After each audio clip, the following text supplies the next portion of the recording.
Pessoal, estamos mais um Qual é a Dúvida aqui, ó, que eu tô com essa carcaça da Bros 160 e mais uma vez um barulho no motor. A sorte é que o cliente quis fazer e verificar o mais rápido possível. E ao desmontar a tampa lateral da embreagem foi constatado isso aqui, uma folga no rolamento do eixo primário. Que não sei se vai dar para focar direitinho, mas essa folga daqui está excessiva, ocasionando um barulho.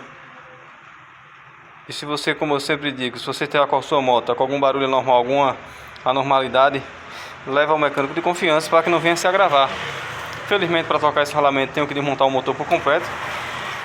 E dá um pouco de trabalho, mas pelo menos uma moto vai ficar moto certinho tudo aqui. Aqui já estou com outro rolamento, de preferência é bom colocar o original para que você não venha ter futuros prejuízos ou correr o risco do rolamento ceder mais rápido, já que ali recebe um atrito, uma força muito grande. Ok?